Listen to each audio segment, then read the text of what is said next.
Hi, everyone. Welcome to our high-level political forum side event, Risk Analysis and Governance of Solar Radiation Modification to Safeguard Sustainable Development.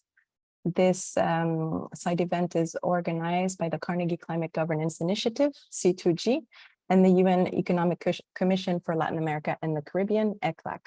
My name is Alia Hassan, and I'm Outreach Officer for C2G.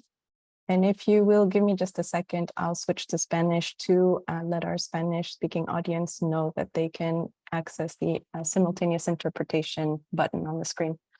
Muy buenos días con todas y todos. Mi nombre es Alia Hassan. Soy oficial de divulgación de la Carnegie Climate Governance Initiative, C2G. Y solo quería informarles en español antes de iniciar que tienen un botón para la interpretación simultánea abajo de su pantalla, donde pueden acceder al idioma español en caso de que quieran seguir el evento en español. So switching back to English now, this event aims to provide participants with an understanding of solar radiation modification, or SRM, and the gaps around its governance, examining what we do and don't know about solar radiation modification, its potential risks and benefits, and how these compare with the risks and benefits of non-use or use of solar radiation modification. We'll be looking at why gaps in current international governance around the questions of use or non-use of SRM poses risks in itself, and how strengthening the capacity and inclusion of youth is essential to the governance process. During the event, we'll also hear from a representative of the government of Mexico about Mexico's position on SRM and how it is engaging in the international governance process. I'd like to give the floor to János Pastor, the Executive Director of the Carnegie Climate Governance Initiative, who will make some introductory remarks. János, the floor is yours. Thank you very much, Alia, and also from me, welcome to this event. Good morning, good afternoon, good evening, wherever you are calling in from.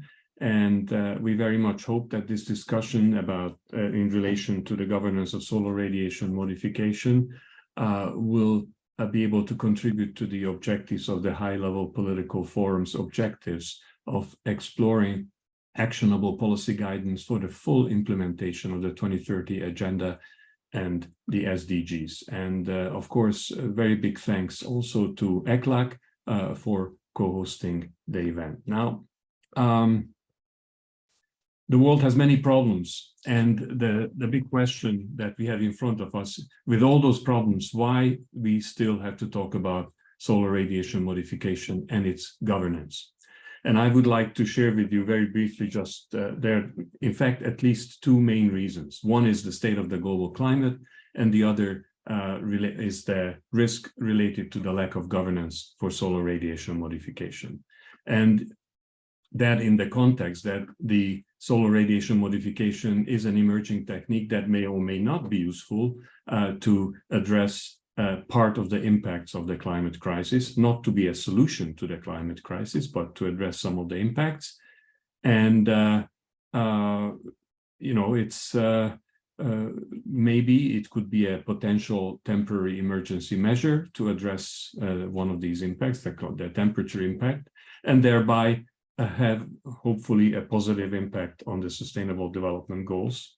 And we'll hear some more about that. But the reality is that we don't know enough at this stage to either say yes or no to this technique. Now, let's look at the two reasons. First, the state of climate. I'm calling in from Geneva, and it is extremely hot here. Certainly for Geneva standards, 35 degrees C is a lot. And last week was the hottest week ever recorded in the world, and this week may also be the hottest. And this is not a passing phenomenon. We knew that this was coming. This has been predicted in various IPCC reports all along. And now from the latest IPCC reports, we know that the world is more likely than not to overshoot temporarily the Paris goal of 1.5 degrees. And this is true even in the most optimistic pathways that the IPCC has looked at. Now, the climate response, unfortunately, is very far from these most optimistic pathways. In fact, the world is very far from where it should be. And according to UNEP, the world is most likely to be moving toward a 2.4 to 2.8 degree average global warming by the end of the century. So in terms of the likely scenarios looking into the future, the question is less whether or not there will be an overshoot. The question is how high will it be and how long will it last? Now, of course, the priority in this situation is to reduce the risks of overshoot happening altogether, or at least minimize the length of the overshoot and the magnitude of the overshoot. And for that, the world needs massive transformative emission reductions and beginning substantial carbon dioxide removal. But at the same time, the world increasingly and explicitly needs to look at how to manage the risks from the overshoot, the impacts. And knowing, including from the IPCC, that adaptation has a limit, but adaptation is obviously a key way forward. We need to address the impacts because the delivery of the Sustainable Development Goals and what might come after them, after 2030, has to be protected. Matthias Honegger will talk later about how solar radiation modification might link to Sustainable Development Goals. But we also know that even if SRM could be an option to help the temperature impacts temporarily, it will pose new risks. And one has to look at the risks of implementing solar radiation modification versus the risk of not doing solar radiation modification in an increasingly warming world. And then the question is, which scenario will be giving us a better or a less worse world?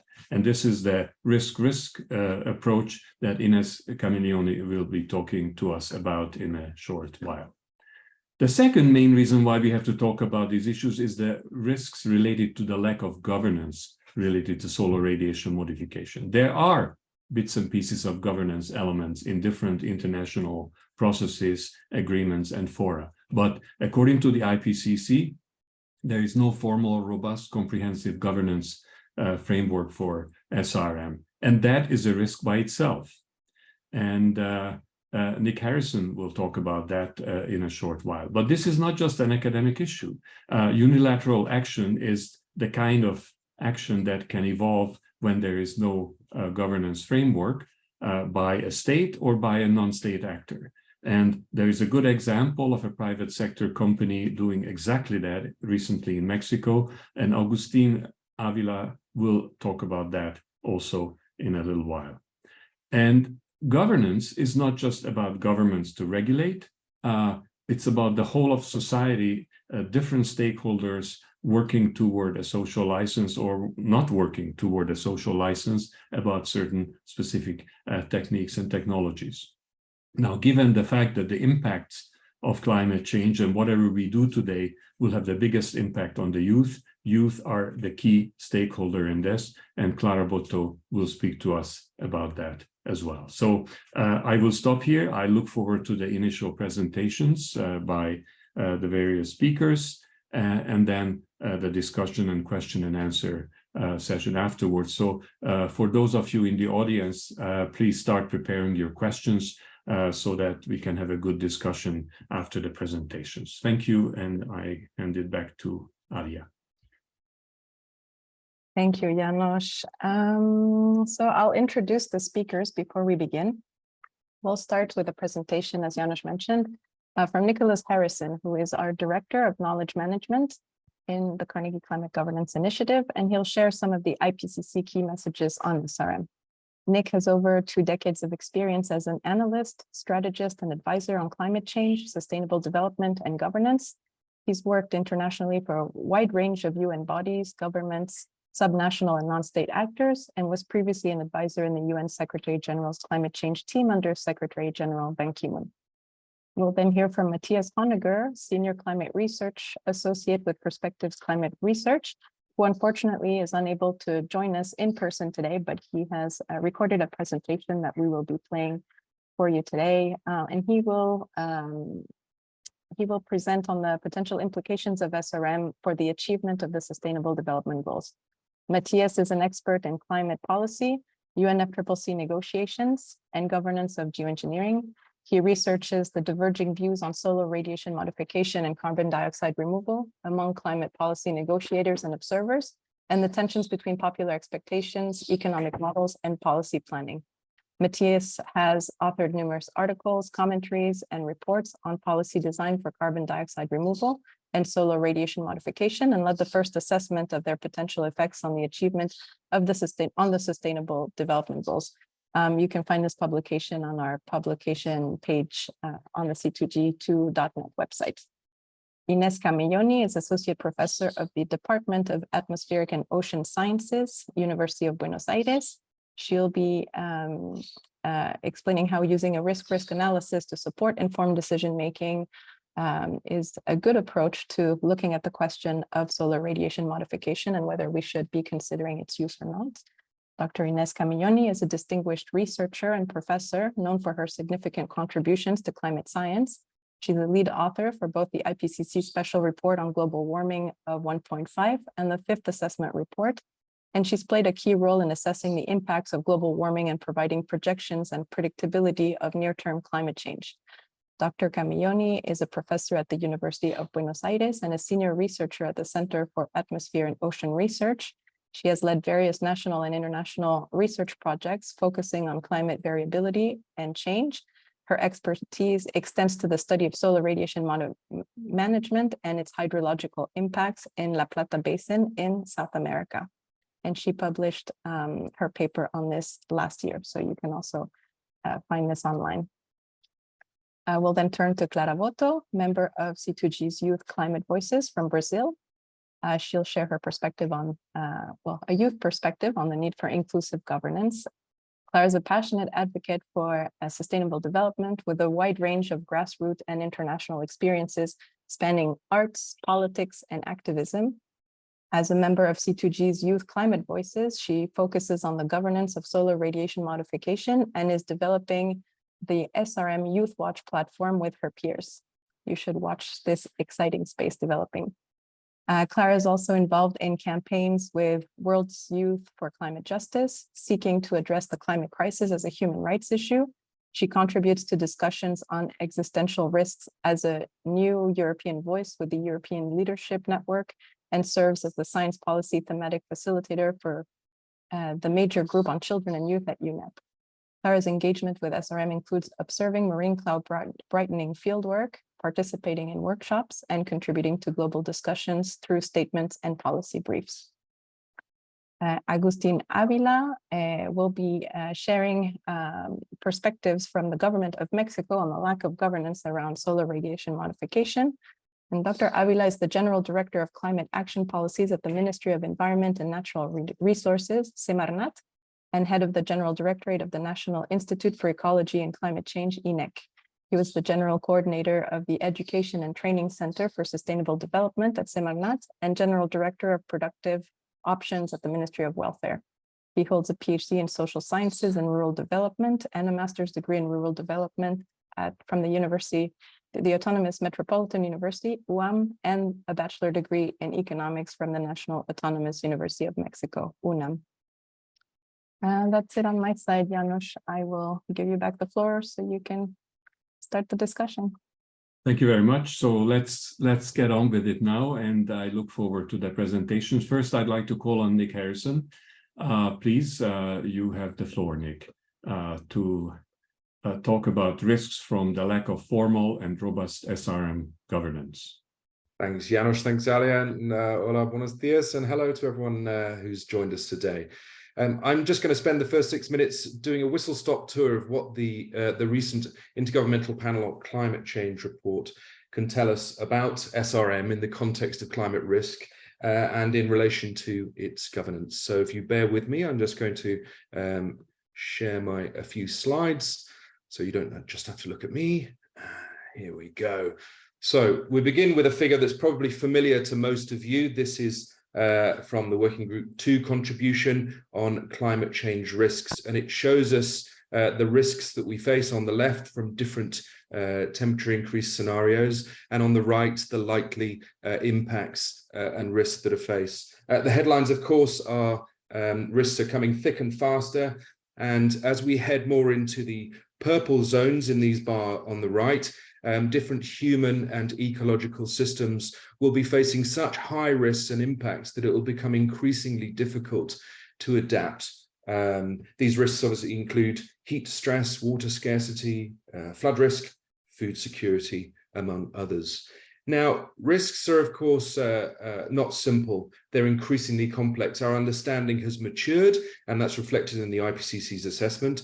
They feed back into each other and compound on each other and cascade through sectors and through across regions. And the IPCC characterizes risk as a combination of an interaction, if you like, between physical hazards resulting from climate change, exposure to those physical hazards, and the vulnerability that occurs as a consequence. Here's an example taken from the Working Group 2 report.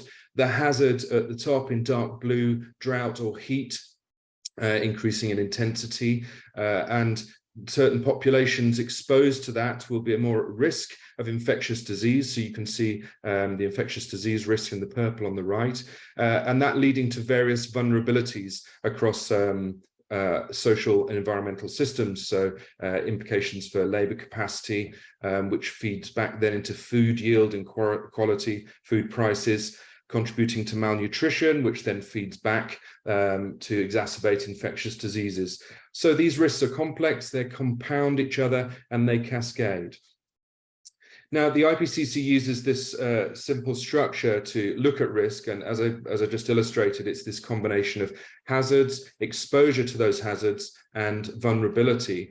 Interestingly, in the latest assessment report, there was a new category introduced, which is the impact of responses, identifying that, of course, how we respond to these risks can actually create new risks, or it can help. It can help or it can hinder.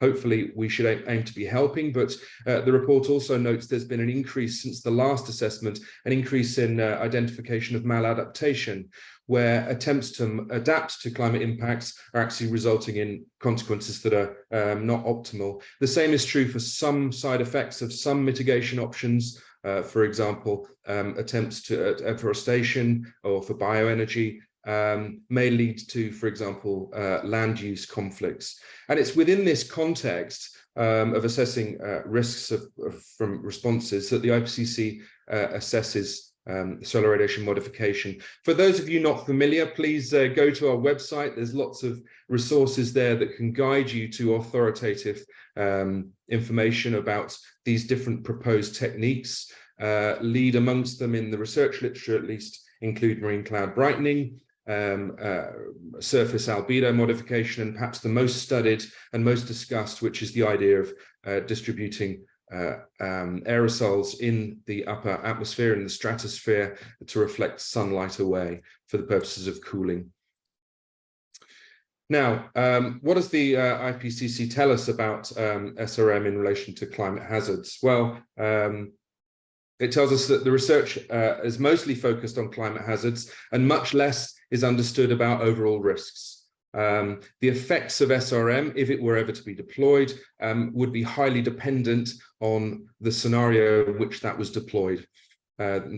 It does have a potential to offset warming in theory and reduce some climate hazards, but it would have other consequential impacts at regional scales and seasonal timescales.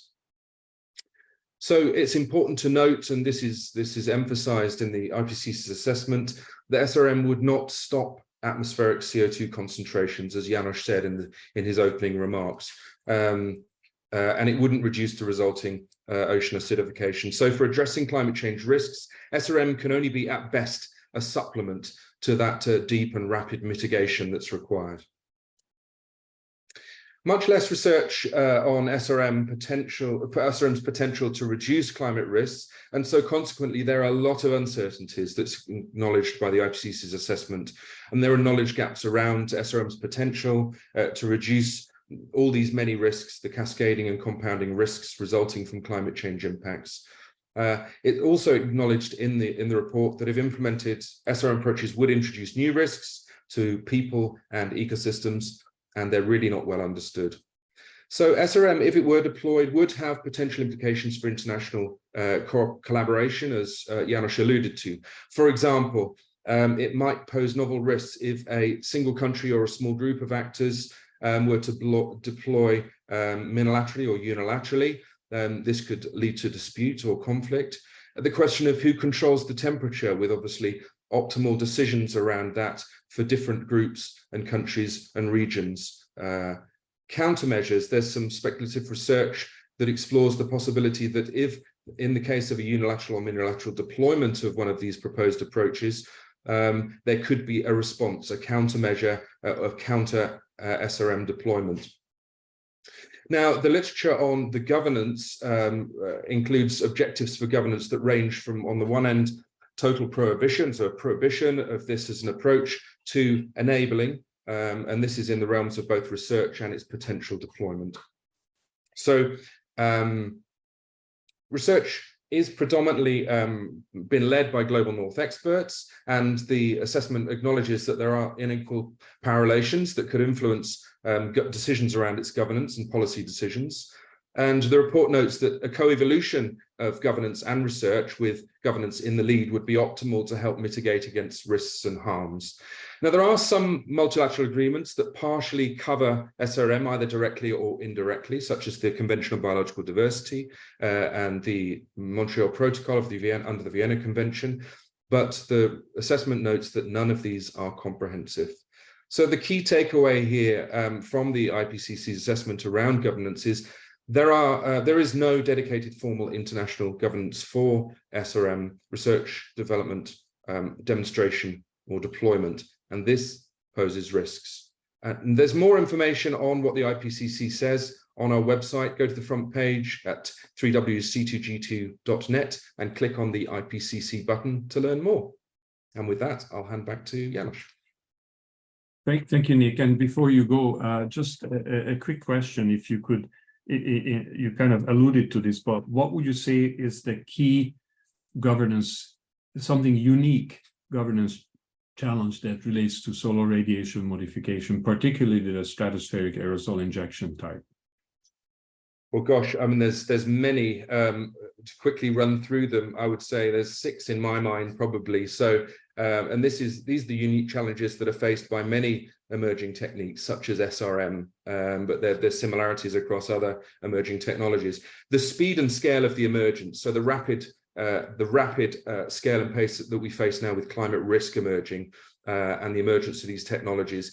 Keeping up, governance keeping up, as we're seeing with AI, for example, having to chase, play, catch up. This is one challenge. The fact that this technology doesn't really even exist yet, it's theoretical, it's a proposed technology. It's quite difficult to govern something that doesn't actually manifest yet. So this is a challenge. The uncertainty around it. So as the IPCC says, there are uncertainties, and that poses many complexities around understanding its impacts in interconnected global systems. It's also very contentious. There are strong views, polarized views. On the one hand, many people saying we should not even go there, we should ban it and stop even talking about it. On the other hand, people saying, you know, we have a moral responsibility to explore any option that might reduce risk and harms in future. So managing that. This is also in the context of potential misinformation and disinformation, which fuels these discussions and politicizes it more. And then, as the IPCC notes, there are power dynamics, particularly between different actors globally, in terms of who gets involved, whose evidence is listened to, who can participate in those discussions, and under what terms. So these are 6 of the key challenges, I would say, that are fairly unique to SRM in that context: speed and scale of emergence, the theoretical nature, uncertainties, the contentiousness, the politicization, and the power dynamics. Okay, and I have one more very quick question, but really quick, Nick. What sort of capacities are needed in order to be able to deliver on this kind of governance, particularly focusing at the international level at this point? Well, sure. I mean, the capacity is similar to what I think governments internationally and international institutions are also facing, is the poly crisis that we seem to find ourselves perpetually in. It's trying to get ahead of this. So anticipatory and adaptive capacity within governance is very necessary. So anticipatory governance requires foresight. It requires a capacity to be able to look ahead, see what's coming, and look at different scenarios to understand what might be the best response for your group, for your community, for your country, and globally. Thank you. Thank you. Very helpful. Okay, then let's go to the next speaker, who, of course, as we heard, cannot be with us. So we'll listen to his pre-recorded presentation. Matthias Honegger will talk about the potential implications of SRM for the achievement of Sustainable Development Goals.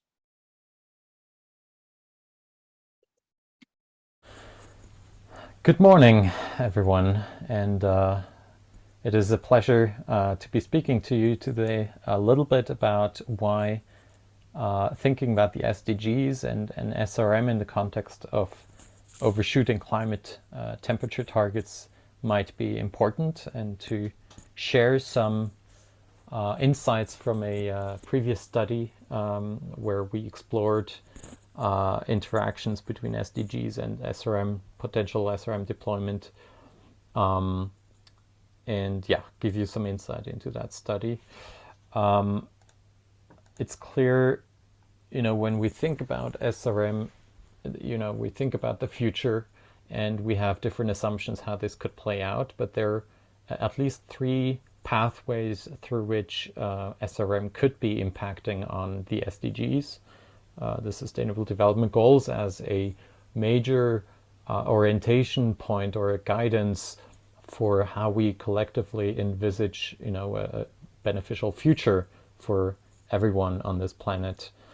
And so those impact pathways, they go through, on the one hand, through the physics, where climate overshoot really accentuates the worries that we have about climate impacts, which really affect all of the 17 SDGs quite majorly, as far as we can tell, and the evidence out there is quite clear on that, as you've probably heard also from the IPCC, and our expectation of overshooting based also on reports by UNEP, for example. It is clear that we have there a very big concern of physical impacts through climate change on the Sustainable Development Goals as such. And on the other hand, there's 2 additional pathways through which imagined SRM would be expected to impact on SDGs, and that's through, their modulation of climate impacts on the one hand, so both potentially drastically reducing climate impacts and potentially altering them in other ways as well, and then the physical and political and economic side effects or social side effects from doing SRM onto the broader landscape of SDG and global governance efforts. So those 3 impact pathways are really, if we boil it down in a very simplistic way, the climate risk attenuation effect potentially from SRM affecting all SDGs in a major way, then the physical side effects as mentioned, and the non-physical implications. And all of those are cutting across in potentially hard to anticipate ways, and so it's important to explore them with a broad lens and in an integrative manner across disciplines as well. So diving a bit deeper, what we found in our study a couple of years ago is within the first causal chain, climate effects are altered, and thus basically the major effect is that SDG 13 is really affected through potential SRM use. And so if we are able through some form of SRM to, for example, avoid temperature overshoot as a sort of major indicator, this would certainly affect SDG 13, and by extension through the arrows directly and indirectly pretty much almost all other SDGs in one way or another. And this is simply by attenuating climate change, and the evidence on the interlinkage between climate and other SDGs is quite clear. On the side effects of physical nature, there are some indications that, directly the natural environment in the seas and on land could be affected through physical side effects, positively and negatively to some extent. And so generally speaking, there's a strong biophysical influence also on goals such as zero hunger, health, water, energy, and again, the ecosystems. And then there's indirect influence, which propagates in known and sometimes unknown manners between those and the less directly physically affected SDGs. So there are indirect effects that could potentially take place. But all of that, again, against the backdrop of considering the very serious risks of climate change across all, especially in case of overshoot. The third causal chain is of a very different nature, of course, and that's has to do with the political side of this. Doing SRM would not be merely a act affecting the physical world, but also the political, the economic, and the social world. And so these effects are harder to anticipate, but it's clear that perhaps the strongest effects might be on willingness and ability to alleviate poverty. So there could be very strong positive effects, as well as potentially challenges. If there's a distraction from the efforts in poverty alleviation. This is very speculative, but there are some concerns around that. And other effects could also similarly affect political priorities across the board. And also certainly the global nature of SRM could intersect in complex ways with partnership for the goals and institutions and a sort of global cooperation efforts and abilities, both positively and negatively in difficult to anticipate ways. So overall, you can see that there's a very strong expectation of direct and indirect effects across all these 17 SDGs in the three causal impact pathways that I outlined, both the direct physical ones with intended and unintended effects, as well as the indirect or non-physical ones, which nonetheless affect in important ways likely the pursuit of the SDGs. So both with a very substantial risk attenuation potential, especially considering the risk of overshooting temperature targets, but of course also with significant risk potential, additional risk potential, but of a different nature, as outlined. So how do we actually approach this? We drew obviously on the literature out there, but this literature is often spread out through different disciplines, different fields, and often not presented in a cohesive manner. And on the other hand, we have this, the wheel of the 17 SDGs, which represents really the diversity of social objectives on a global scale. And we try to bring both together through a transdisciplinary review. And you can see the article that came from that. There's also a brief version on C2G's website, because C2G gracefully supported our work in this. So you can get the short version of this on C2G's website.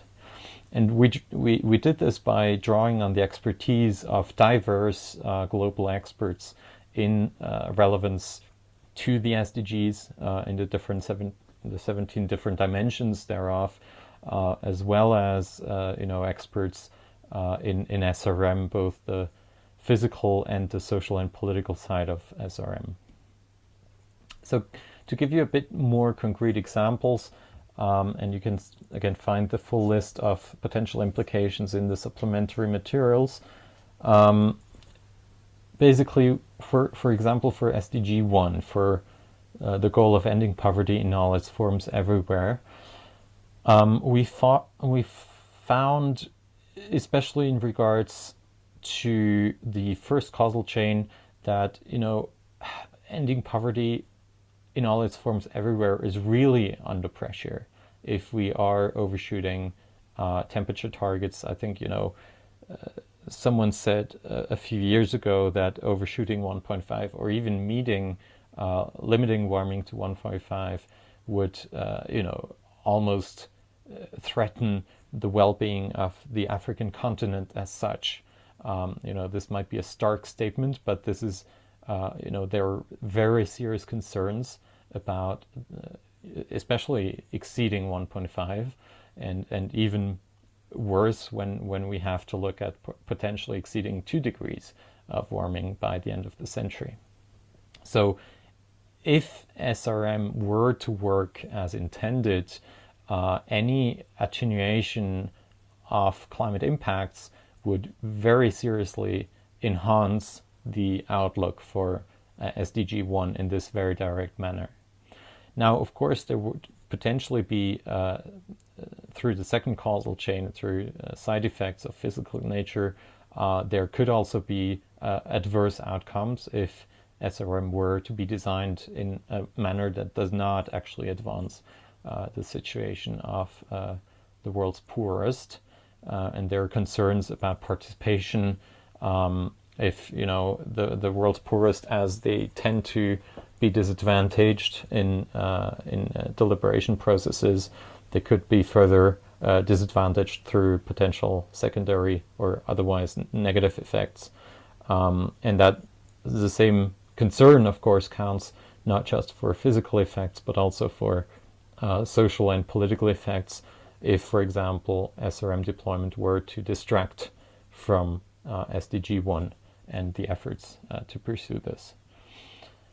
SDG 17 is a particular one insofar that it really is an enabler for all the other SDGs. And so I think especially here the discussion is around the socioeconomic and political and cultural effects that could flow from SRM use. And this is a very difficult to explore, I think a very hard to anticipate potential for effects. Whereas, on the one hand, the necessary coordination, and I'm starting here with the second point, necessary coordination of doing SRM in a globally concerted manner could enhance global cooperation and result in strengthened processes, including with regard to ensuring the participation of, stakeholders, which we all are across the world. So this could also be an opportunity. And at the same time, there are very relevant concerns that, if SRM is pursued in a less coordinated manner, and thus, the topic of today's panel is around governance as well. Without good governance, including on a global level, that builds the trust and collaboration abilities on a global scale, SRM could potentially pose a challenge to partnership for the goals and generally the means of implementation for reaching the SDGs and similar goals that might flow from them in the future beyond 2030. So these reflections draw primarily on the first publication here. Like I said, you can find the full list of potential implications as an annex to this publication online. If these hyperlinks are made available, you can just click right on them and reach the publications. There's also in the IRGC report, to which I contributed a chapter on risk trade-offs. There's also discussion on certain aspects relevant here, especially with regard to the risk of seeing unilateral or otherwise dangerous use of SRM, which is accentuated, of course, once climate impact pressures are rising, which they are expected to do, especially if we overshoot 1.5 degrees. And so there's a bit of a dual nature here if we think about SRM posing a potential threat, but at the same time perhaps offering a very significant opportunity for limiting risks of overshoot, as SRM can potentially be used to slow or perhaps even temporarily halt the increase of global average temperatures. And so the third publication here by my colleague Axel Michailova talks about the rising threat of unilateral and again, a threat which is accentuated should we see warming exceed levels where individual countries or regions start to consider SRM as their only option at a certain stage. This is certainly a concern, and certainly for me personally, a very big reason why we cannot ignore the governance of SRM and need to engage proactively on this topic. So with that, I close my presentation. Oops, there was a last second missing, but it's okay. Thank you, Matthias. And I think what we just heard gives a pretty good point for the next presentation, because what we heard here is that there are positive and negative impacts, risks or benefits, and Ines Camioni is going to be our next speaker, and she'll be talking about using a risk analysis to support informed decision making. So Ines, we look forward to your presentation. Come. Okay, thank you, Elia. So I will talk about the risk framework to support informed decision making about SRM. And as it was already mentioned, there are different strategies to reach some or the different specific policy objectives related to climate change.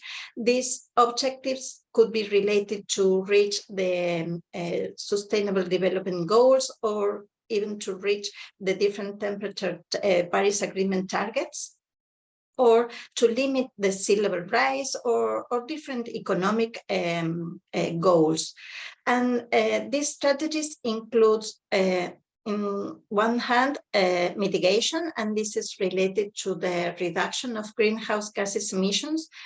And as we probably all know, the emissions have been increasing. We have just a slight reduction because of the pandemic during 2020, but in 2021 and 2022, the greenhouse gases emissions are increasing again.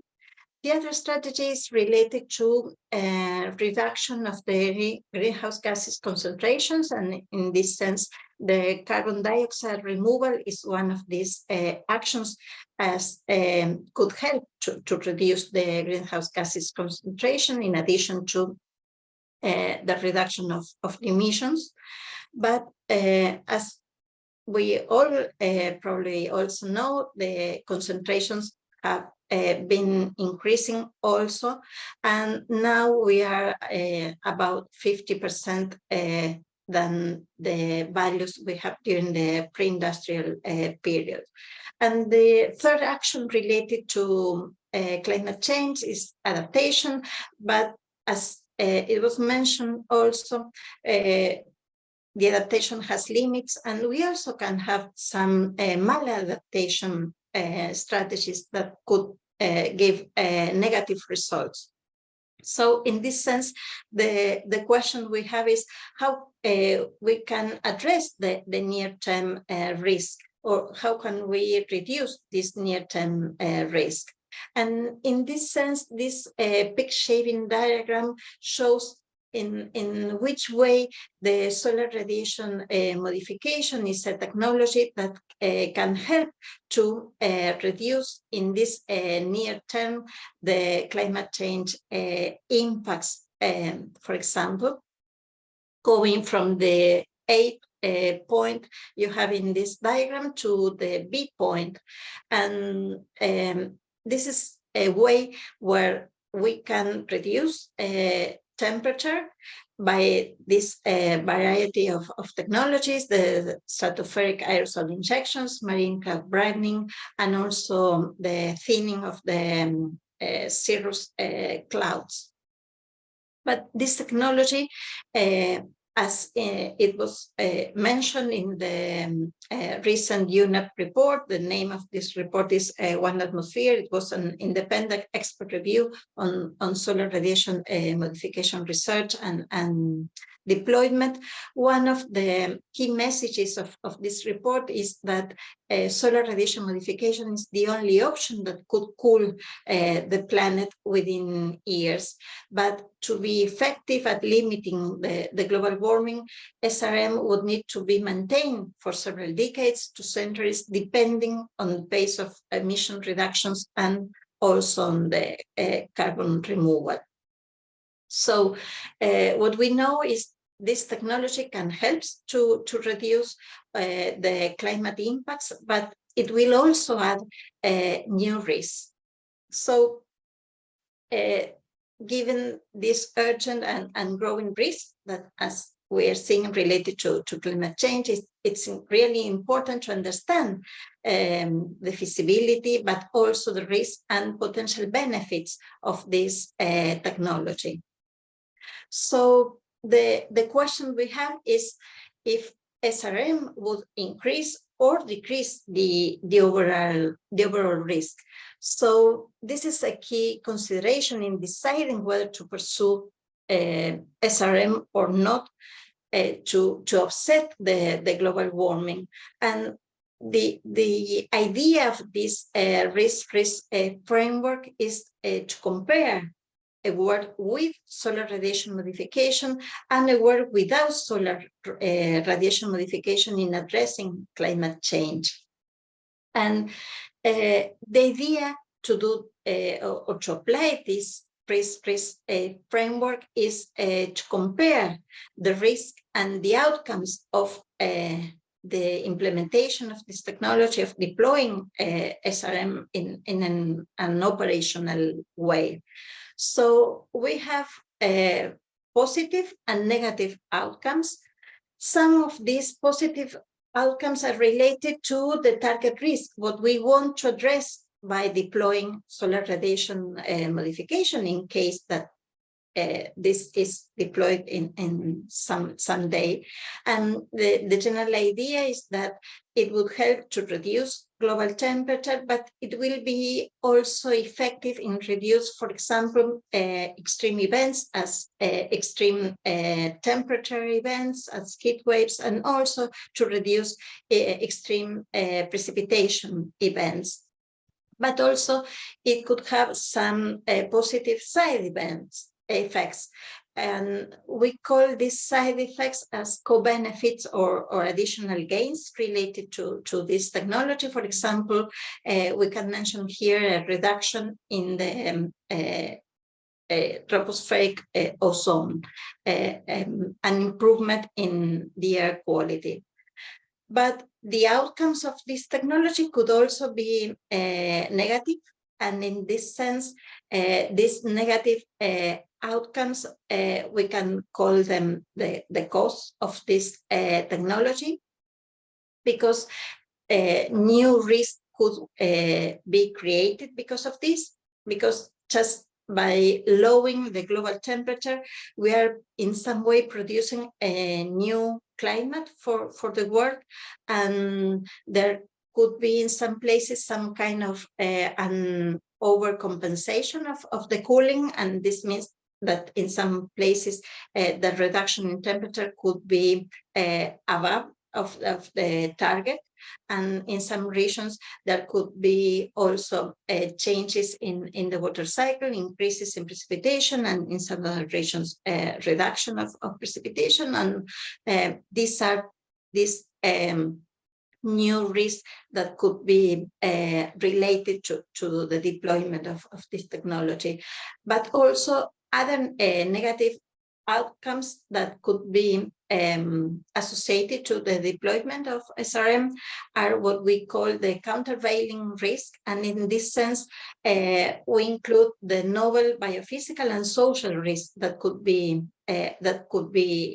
associated to this. For example, what could happen if there is sudden termination of the deployment of SRM, or if at the same time that we are deploying this technology, there is a huge volcanic eruption, or here we can also add some social risk associated if we don't have a real global governance structure for the deployment of this technology. So the risk framework wants to discuss all these 4 possibilities that we have associated to the deployment, the operational deployment of SRM in case this happens someday. But it's important to keep in mind that solar radiation deployment would not occur in isolation, so the benefits and risk would depend on a variety of circumstances, the particular goals of the solar radiation deployment, if we want to cool the planet, by how much, 0.5 degree, 1 degree, for how long, the background emissions pathway and adaptation plans that are being followed associated with the deployment of SRM, the sustainable development goals that are being pursued, and also the governance framework that is within accompanying this technology. So it's important to know the level of the residual climate risk that might be addressed by the deployment of this technology, because what we want is to minimize the climate risk, to maximize the additional gains, the co-benefits, and to limit its own other climate and countervailing risks associated to SRM.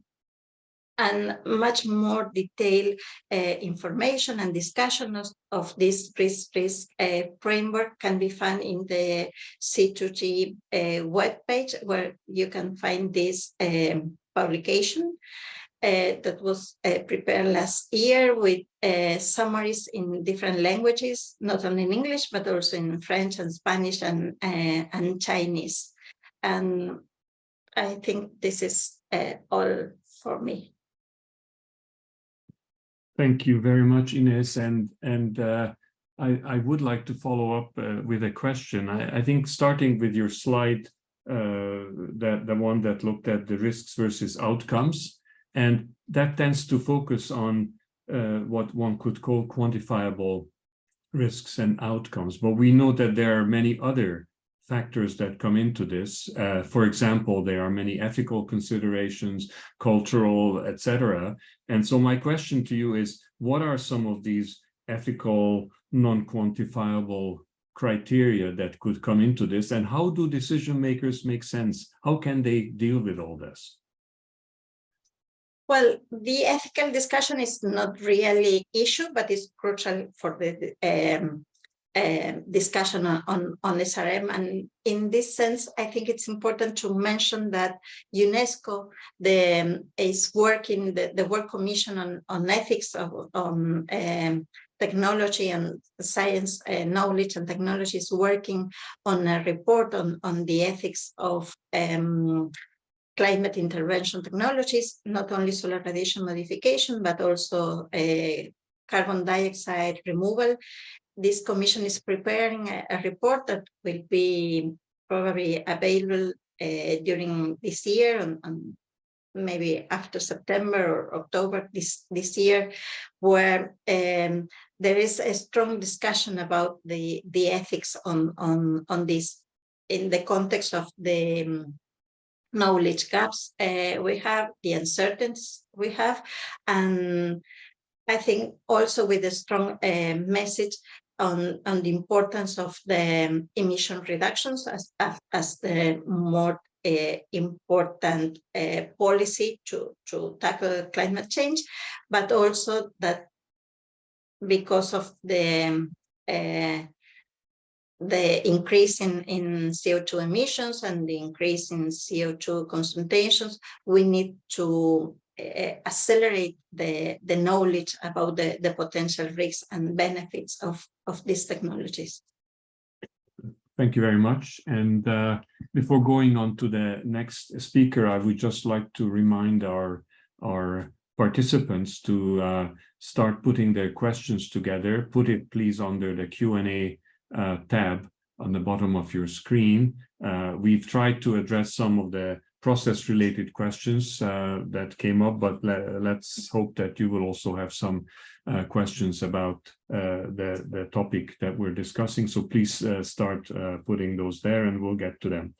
And now, as I mentioned at the beginning, the youth is a very important stakeholder. So we have a representative of that stakeholder group, Carla Boto, and please share with us your thoughts about how to address these issues.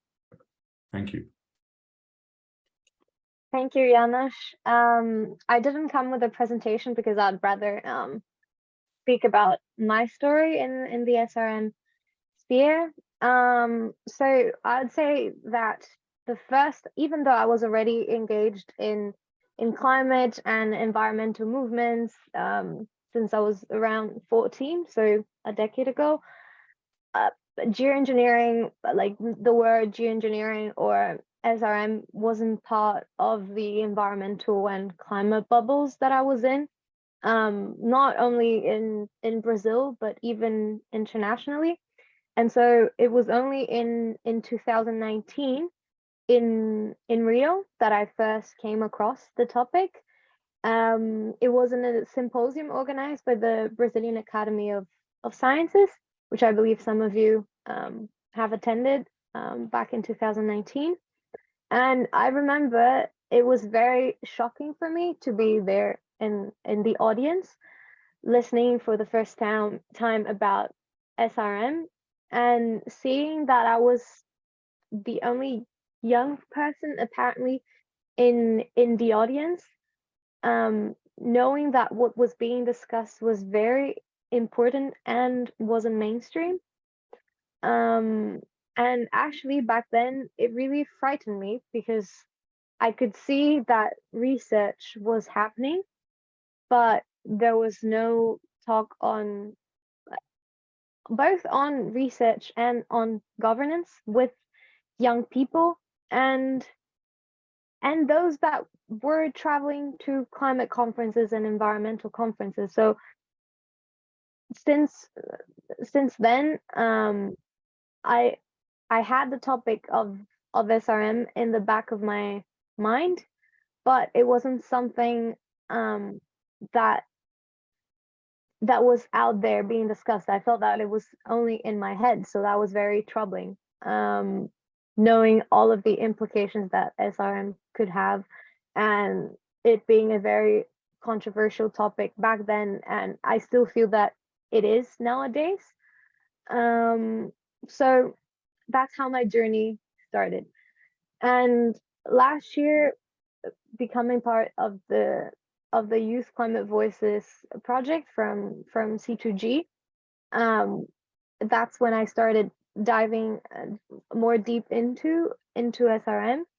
But it was still very frustrating that having a bigger understanding of the technology and all of its governance implications, 3 years after I first came across the topic, it still wasn't, I don't even want to say mainstream, but it wasn't even being discussed in UN youth constituencies or in universities and whatnot.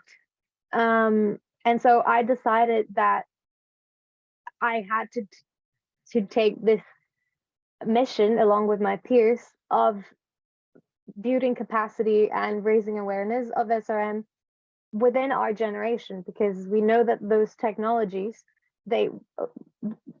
if time for deployment comes, or if we decide that we want to ban those technologies, this has implications in our future in a way, not only our generation, but the ones that are yet to come as well. And the fact that we aren't still aware in the larger group about those technologies is very concerning, because how are we to make decisions on them as well in 5-10 years if now we aren't still considering what they are. And speaking specifically about governance, because of outreach engagements that I attended in person and having more contact with researchers that are looking into SRM, even young researchers, so say engineers or atmospheric scientists, even those that are very technical and very knowledgeable on the technologies, they're not very familiar with the governance implications of SRM. And so there's a big gap of between those that know what the technologies are, but then don't know what governance is, and also those that are interested in the governance discussions, but then aren't very familiar with how the technologies actually work. And so as part of the end of our year-long of activities with the Youth Climate Voices project with C2G, we're creating this platform called SRM Youth Watch. And we want it to be not only a place for lay people on SRM to get to know more about it, but also for those young researchers or young professionals from high schoolers to PhD students that are familiar with SRM, but don't really have a platform where they can discuss and showcase their projects and initiatives.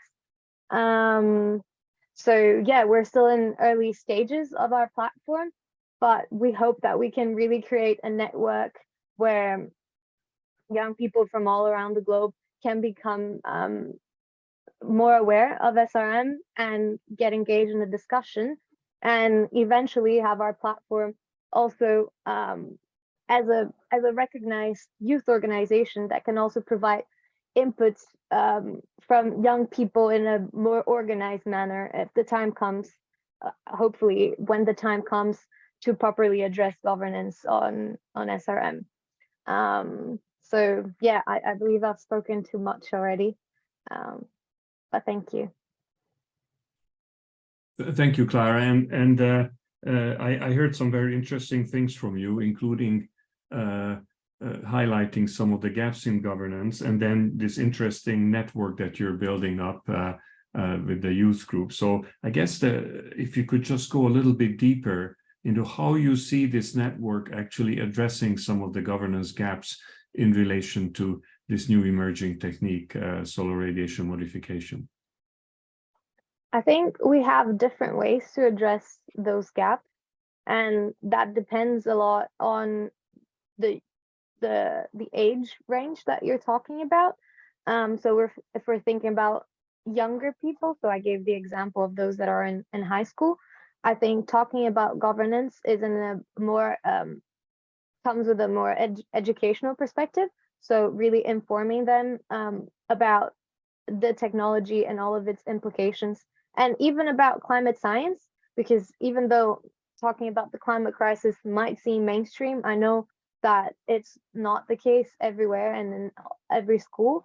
So I think that in a way is already connected to governance, because like I said, there's this intergenerational aspect of SRM, and if we want to have future decision makers and scientists that are well prepared for the crisis that we're facing, we need to start addressing this from a young age. And so that's one of the ways that we can bridge this gap on governance, focusing on young people, but also thinking of those that are already working with climate and environment. So in their mid-20s, for example, addressing governance would be having young people that can effectively talk about SRM governance and can be, for example, advising their governments on how to deal with SRM, or even if it's only an advocacy work of reaching out to their governments and saying, hey, you should start looking at this, because so far, to my knowledge at least, we don't have youth groups that are reaching out to their countries or to their regions and asking them to start considering discussing SRM. So I only gave you two different examples of how we can tackle that. Thank you very much, Clara. And now I'd like to come to our last speaker, Dr. Agustin Avila from the government of Mexico, who will speak to us about how one addresses these issues from a government perspective, particularly in a country where something happened recently. So over to you. Muchísimas gracias, Janos, Alia, a la CEPAL. Thank you very much, Daniel, and to ECLAC for organizing this discussion forum. For us, it's extremely important. In the case of Mexico, we witnessed an experiment in solar radiation modification. And so it's important to share it and to share the measures that the Mexican government is building regarding this topic. The first thing I would point out is that, indeed, we are facing the fact that, once again, you were saying, especially from the global north, possible ideas are being sold to us as solutions to the severe climate crisis that we are experiencing. Like in the 60s, the idea of the green revolution that would put an end to hunger in the planet. Same thing. The fact is that today in the world, 800 million people, decades afterwards, 800 million people continue to suffer hunger, poverty, but in addition to these two conditions, currently live in high vulnerability in Latin America. They don't know if their homes will be flooded at night or will they face the torrential rainfall in the world, or the heat waves or extreme drought experienced by many of the countries.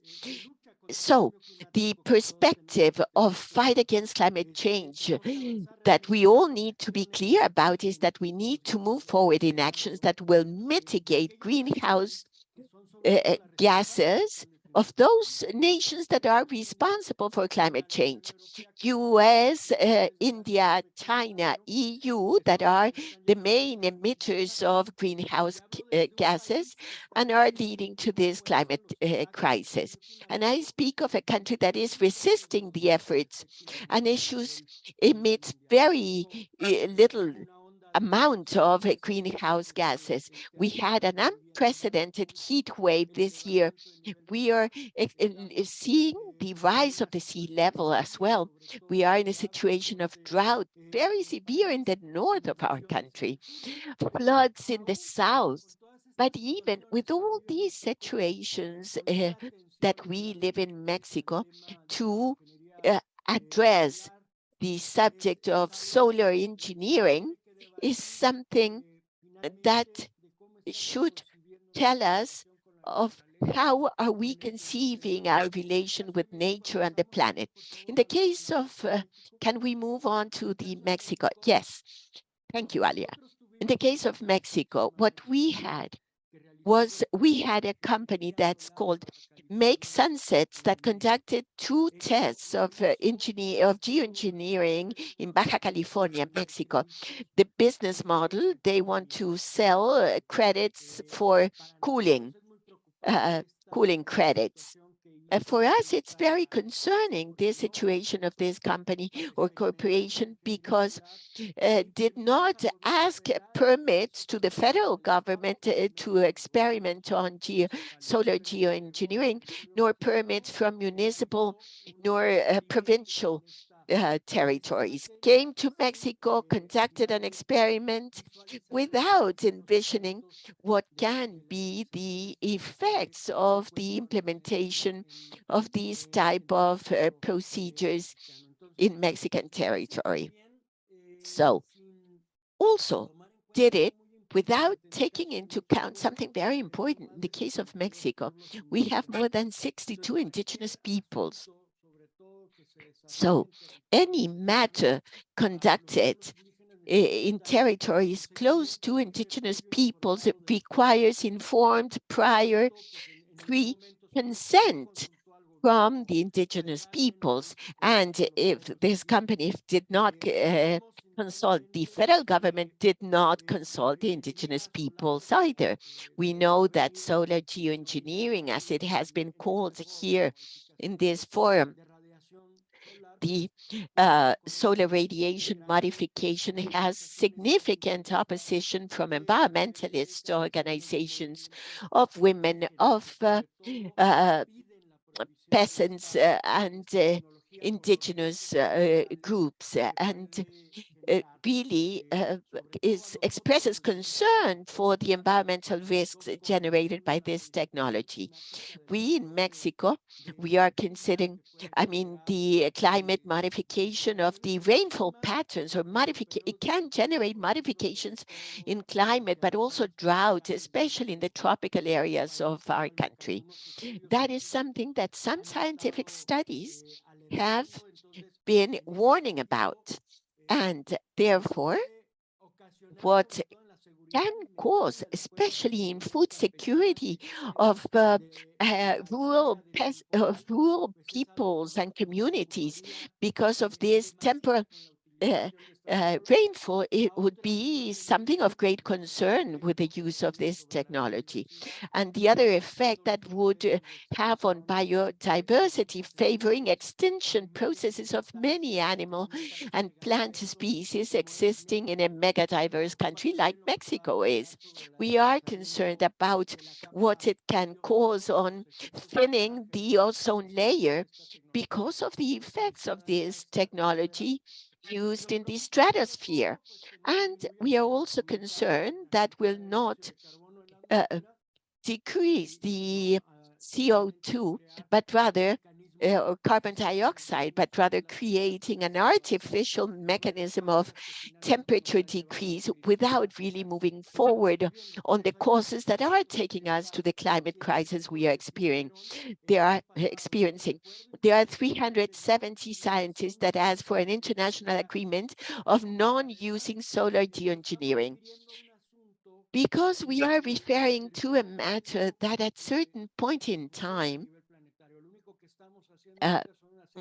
what we are doing is climate modeling so far on what the use of this technology can have on the global planet temperature reduction. But let us imagine the amount of sulfur dioxide that we would have to inject to the atmosphere in order to decrease 1 degree of temperature. We are speaking about the fact that it will affect all the ecological balances of the planet. So in the case of Mexico, this company, Make Sunsets, conducted this experiment. And so it announced that for 2023 plans to conduct 3 flights to see precisely what happened with the injection of sulfur dioxide in the clouds.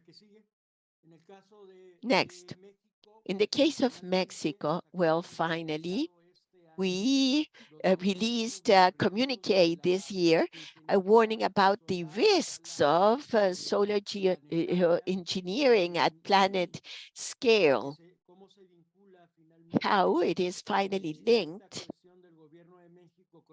This government of Mexico, how is this linked to the Montreal Protocol and Convention of Biological Diversity, Convention of London?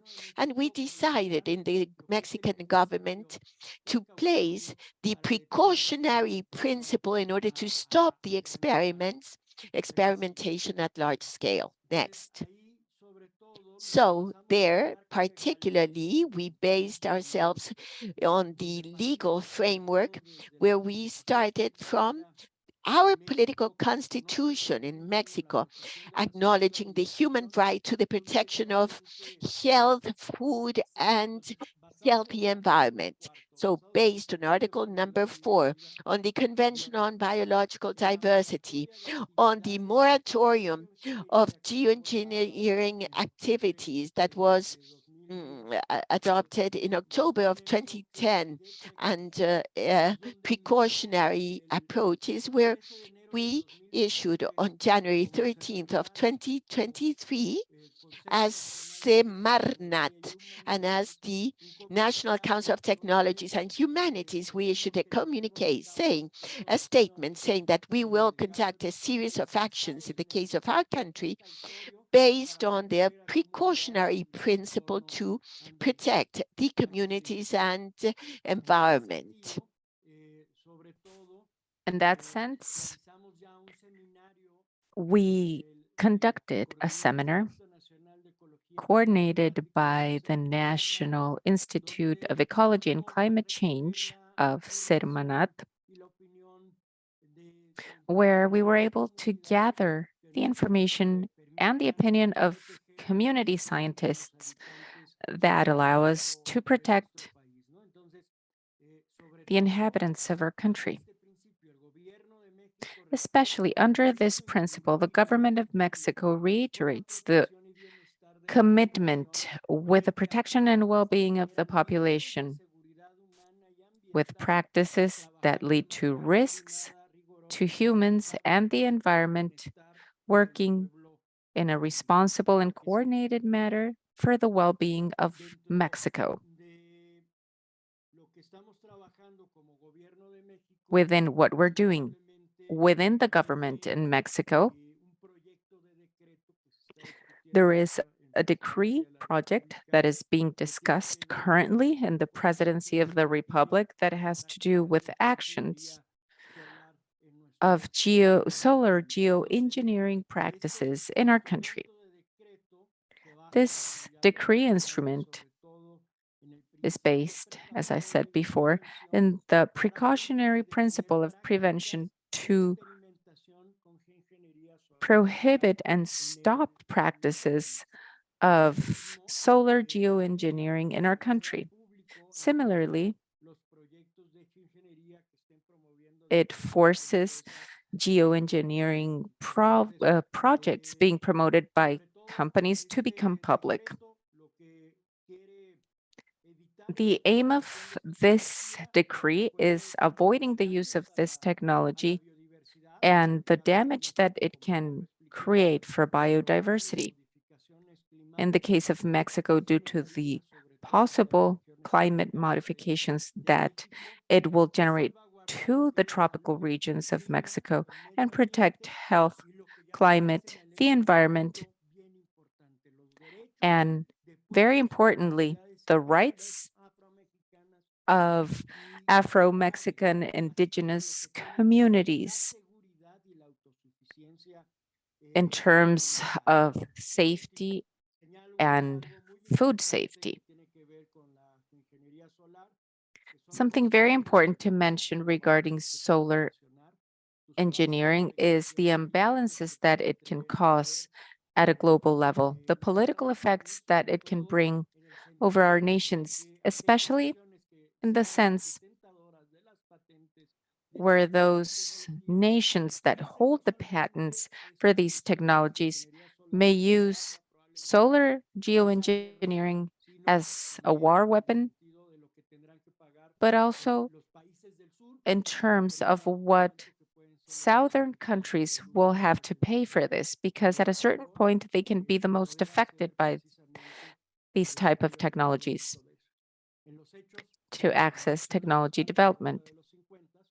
As ECLAC said in the 1950s, we will probably have a new technology and economic dependence model in Latin America with the northern metropolitan centers, which will probably be those that trigger these technologies. Thank you. Thank you very much, and Agustin, and we're kind of running out of time. I would like to ask the panelists if it's okay to stay on another 5 minutes, because we have many interesting questions, and I think it would be really useful to address them all, or at least as many of them as possible. Before doing that, I just want to have one follow-up question to Agustin. Very briefly, if you could share with us what is the reaction of neighboring countries and maybe other countries to what you have done, what you have initiated as a result of these developments? But very briefly, please, if you could. Si puede repetir la pregunta, ya no se cortó la comunicación. Could you please repeat the question? Certainly. What is the reaction of the neighboring countries and maybe some other countries as well to what Mexico has started doing as a response to the Make Sunsets initiative in Baja California? But very briefly, if you may, because we're running out of time. Gracias. Sí, en el caso como gobierno de México hemos mantenido contacto con. As the government of Mexico, we have made contact with the governments of Latin America that are discussing these issues. We have approached countries in Central America and the Caribbean, warning about this possible situation of them being experimentation areas without the corresponding permits. We also have contacts at the Ibero-American level, especially with Spain, where we have shared information. And we are building an agreement with the United Nations in COP28. Thank you very much. Now, we have lots of questions and we don't have a lot of time. So what I'd like to do is I am going to, using the privilege of the facilitator, I will ask panelists to respond to at least one or maybe two questions that have been posed. They have all seen the questions, so I will not repeat them. I hope you will have also seen the questions.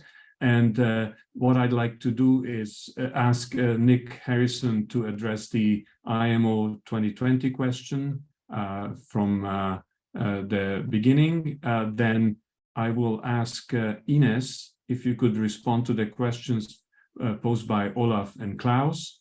And then both Clara and August, if you could, from your different perspective, perhaps address Gail's questions about where what institution intergovernmental process should be the focus. And maybe Augustine, if you could address the question asked by Gadir toward the end about not being able to restrict SRM deployment to a particular region. So, please add to any sort of final comments you may have had, but not going beyond sort of 2 minutes each of you, and then I think we'll be able to hand over to ECLAC for concluding this discussion. Unfortunately, this topic is very important, many different issues, and we will need more time, so we may have to do another one. So with that, Nick, over to you, very briefly, please. Thanks for the question, Christian. This is a very interesting one that speaks to the heart of the risk issue we've been discussing. For those of you not familiar, as I understand, the IMO 2020 you're referring to is the change in the rules for global shipping, which meant the fuel oil had to have a reduced sulfur content, thus reducing sulfur oxide pollution globally. That came into force in January 2020. This actually, I remember looking at the Working Group 1 report of the IPCC's report when it came out, and it blew my mind when I suddenly realized, looking at the drivers of global warming, also in that assessment were the drivers of cooling. Some of these pollutants that human activity has been putting into the atmosphere is actually also causing cooling. So aerosols attributed to anything up to 0.8% of global cooling. So it blew my mind, because it was like, oh my goodness, you know, I've spent almost my entire career trying to help reduce emissions, which is what we've got to do, and we've got to do it deeper and faster. But actually in doing so, we'll be removing these pollutants that are actually helping to keep the planet a little bit cool as well. So how do we deal with that? And as Christian, you've said, the first thing in terms of how we could have proved it in advance, well, remote sensing of pollution in the atmosphere is improving year on year. So that helps to reveal transparency into what pollutions are going to the atmosphere, to help the international community to address these issues, deal with these problems. For example, satellites looking at methane emissions more recently, we're seeing a lot more of that in the international news. But in this case, well, it's a difficult one, isn't it? I mean, it's almost a de facto solar radiation modification. Stratospheric aerosol injection has been going on under our noses, so to speak. So this is a real knotty problem that governance needs to address. Of course, we want to cut pollutants, but there will be consequences. So how do we manage these countervailing risks that Inez talked about? And this is one of the big challenges for governments, weighing up these risks and working out what's the best course of action. Thank you, Nick. And can I ask all the panelists also turn on their video now, since this is the whole panel working? Inez, there are a couple of really important questions to you, and I could even add one more, which is by popular demand, the question of termination shock. So if you could address Olaf's question about the scenarios, Klaus's questions relating to how long can we wait, and the issue of termination shock, all in 30 seconds. No, I'm not. No, you have more than that, but please. Okay, I'll try to do my best.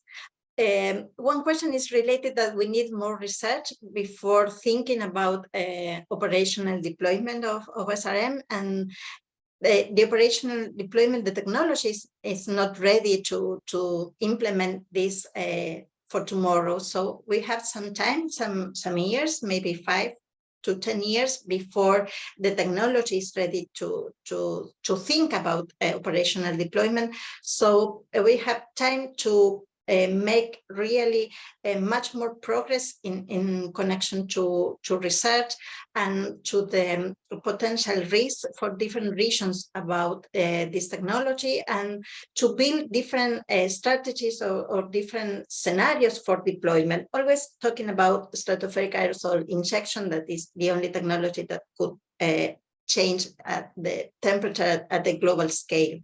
And for this, we are not thinking from the scientific point of view in a single scenario on SRM. There are different strategies, and the strategies are relating on the goals. If we want to cool the planet, for how much, or we can think about strategies to cool specific regions, for example, the Arctic.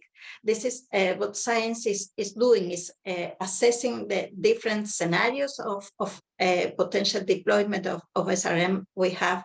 And in that sense, is that we can compare the potential impacts of deployment of these different scenarios to quantify in some way the risk. This is what we are trying to do. We are trying to quantify the risk for different sectors and for different regions. It's not just the comparison of a single SRM scenario to a single non-SRM scenario. It's in the same way that we're considering different climate change scenarios with high emissions and low emissions. The same is what we are doing to assess this risk. Obviously, it's not easy to implement this risk framework, but this is what we are trying to put at the center of the discussion for decision making, and this is what we think what we should do before deciding operational deployment of SRM. And related to the termination shock, there are many simulations, computing simulations available to explore the potential impacts of a termination shock. And obviously, it depends on the SRM scenario, the potential impacts of a termination shock. So it's not easy, and this is why it's quite relevant to, at the same time, science is making progress in understanding SRM and the potential risks and benefits for different sectors and regions. A governance framework is also necessary just to avoid, for example, termination shock associated to some political or social implications or relevance in the decision of a termination of the implementation of this technology. Thank you very much, Ines. And I would like to turn to Agustin now. If you could address two questions. One related to, you already mentioned COP28, where you intend to bring this issue. Is the UNFCCC the right process, or is it others like the UN Environment Assembly, UN General Assembly? If you could briefly address the roles of different UN entities. And then secondly, this idea from Gadir about how can you force countries to sort of benefit from or suffer the impacts of solar radiation modification if one country decides, and then how do the other countries react to that? And then after that, I'll come to Carla for the last word. Agustin, over to you.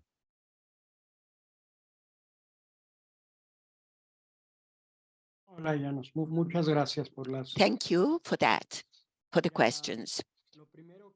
The first thing that I would underscore is that it is a scenario of great uncertainty and risks in the modification of solar radiation. It's not about the causes of climate change. I am concerned that we would be only considering the issue of planet temperature, and at no time do we consider the changes of oceans. We will attempt the two pathways, UN and COP28, both pathways, and we need to concentrate resources and efforts on mitigation and adaptation to climate change, where what's most important is to mitigate at this point in time. We need to think from the global south. Our nations need to concentrate because are the most impacted by climate change. We need to unite and work along those lines. The creation of artificial climate modifications, as well as the creation of dead nature around or stagnant nature, or technologies to replace nature, is something very risky with ethical implications as well. What is serious about Sunset, the company, is that finished experimenting in Mexico, but continues in the United States. Therefore, we require an international agreement on the matter. Mm-hmm. That's it. Thank you. Thank you very much. Clara, can I ask you to also address from your perspective the intergovernmental processes of where you think this should go? Yeah, I think very briefly, you mentioned two that I think are the most relevant right now to address it, the UN General Assembly and UNEA, the UN Environment Assembly. And thinking of UNEA, I think just because of its connection to UNEP and the One Atmosphere report that they published this year, like Ines, I believe, mentioned, or one of the other speakers. So I believe they've already built a precedent on talking about SRM, and so they should bring this more, make it more present in the international sphere. Okay, well, thank you very much. I'm afraid we ran out of time, and there is a lot more depth to these questions that we heard, but this is always the case. So thank you very much. And with this, I would like to pass over the microphone to ECLAC and Santiago Lorenzo. Please share with us a few thoughts before we close the event. Muchas gracias, Janos. Más que cerrar el Thank you, Janos. More than closing the event is rather to leave space open. One of the things we've tried to do, C2G and ECLAC, on this subject is precisely, as Clara was saying, not only her generation, but ours also, our generation also needs to have more understanding, more information about the subject, and that's the idea. And as Agustin is saying, the governance is going to be difficult, but we need to start. I mean, multilateralism vis-a-vis unilateralism, that tension does exist even in subjects where there are already multilateral legal frameworks. And solar radiation management, we know that it has a potential of generating unilateral decisions. We need to recall that in environmental topics, not all multilateral ones, but in environmental topics, consensus is necessary in order to adopt decisions and for decision making. And that is going to be a problem to, I mean, it's going to be difficult to reach global decisions on this subject. So from the point of view of the region, and that is why we are working with in ECLAC with C2G, we need to manage in the best manner possible regional initiatives, knowing, as you say, Agustin, that capacities lead to possibly, or that solutions, quote unquote, because it's a risk issue, but solutions are developed more in countries that are out of this region. And Agustin, you know, you have open doors here in ECLAC in order to coordinate or to inform the countries of the region about the initiative that you would like to submit globally. And based on that, then collect, support, discuss. It is a controversial topic, so discuss the pathways, the ways, and as you say, the conversation to take it up to the UNEP or General Assemblies. That's something very legal that maybe it can be decided along the way, but the idea is to raise this case. And on the other hand, don't misunderstand me, but we plan to continue explore situations and decisions. In order to have a discussion of a global decision, we need to understand much better all the implications of these solution proposals. And we fully concur in that it does not eliminate the substantive problem. And I can tell you that ECLAC, 99% of its time is devoted to adaptation and mitigation, but we see the risk of the overshoot that is here. And we know, as it was said, that unilateral measures are being adopted. There is a whole segment of the global population that is technologically optimistic, thinking that these solutions are the ones when we can give steps forward, mitigating, simply mitigating. There are technologies for mitigation. All organizational changes are there. And we need to direct the way to go to the best scenarios, 1.5. We continue, as you say, Janos, we will continue. Time is up.